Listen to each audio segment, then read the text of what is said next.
বাজে বেলা 11:30। 11:30 থেকে শুরু করে দিলাম শঙ্করী অল ডে আবার একটা ব্লগ। আজকে সুইটি অনেক কাজ করেছে, এই যে ভাত বসিয়ে দিয়েছে, মশলা করে দিয়েছে, আর আমি নোটে শাকটা কেটে জলে চুপিয়ে দিয়েছি। এই যে সুইটি কাজ করছে, এখন আবার উচ্ছেটা ভাজবে। আর এই যে নুনের প্যাকেটটা, এই নুনের নিরামিষ নুনটা আগে ঢেলে দেবে। ও যেখানে বই পড়ছে না, এখন এইসব কাজ শেখাচ্ছে সংসারে।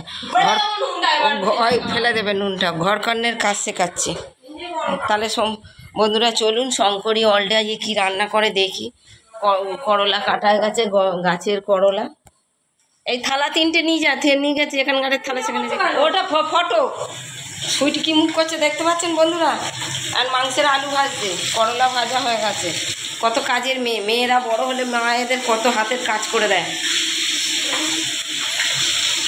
হাতে হাতে একটু জোগাড় করে দিলাম, তাও আমি অন্যদিকের কাজ করতে পারবো। তাহলে বন্ধুরা চলুন আবার অন্যদিকের কাজ করি। মাংস সুইটি অনেকটাই করে দিয়েছে, আলু ভেজে, উচ্ছে ভেজে, ভাত বসিয়ে মাংসটাও কষে দিয়েছে। ও এখন একটা নাটক দেখছে, এই আম বসেছে, আম খাচ্ছে, কাঁচা আম। আর রেহান চান করছে। আজকে দুপুরের মেনু হবে এই মাছের ডিম দিয়ে, আর এই নোটে শাকের তরকারি হবে, উচ্ছে আলু দিয়ে, আর মাংস ঝোল আর আমের চাল। বন্ধুরা রেহান এখন বিছনার চাদর পাচ্ছে, দেখছেন। ছেলেমেয়েরা বড় হলে কত কাজের সেভ। আজকে রবিবার আমার কতটা কাজের সেভ করে দিল। সুইটি 2টো তরকারি মতন করে দিল, মশলা করে দিল, ভাত করে দিল। আবার এখানে একটা আলাদা চাদর পাতা ছিল, সেটাকে তুলে দিয়ে ওই আবার চাদর পাই। এই যে বন্ধুরা আমাদের খাওয়া দাওয়া শেষ, এখন আমি চাটনি খাচ্ছি। কোনোদিন তরকারি ভালো হবে আমার কথা শুধু আমার তরকারিতে নুন পায়, সব নুন তরকারি, নুন ছাড়া তরকারি হয় না। কিরম বলছে শুনুন।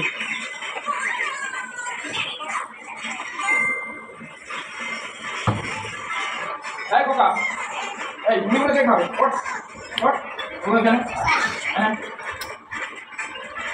কাঁচা আম এনেছিল, পেকে গেছে।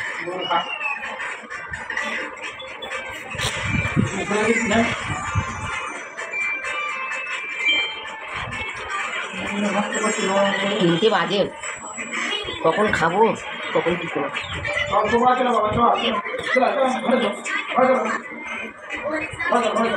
আনি দাও।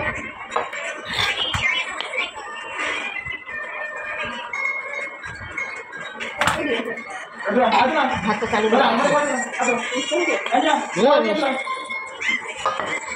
11টা বাজেনি, 11টা বাজতে। আর সকাল থেকে একদম ব্লগ করার সময় পেয়েছি, ভাত খেয়ে আর শুয়ে পড়েছি।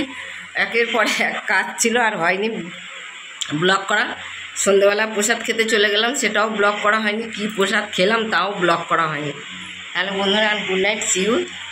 এবার ছোট ভিডিও দিয়ে দেবো। Tata, bye bye, see you. হ্যাঁ।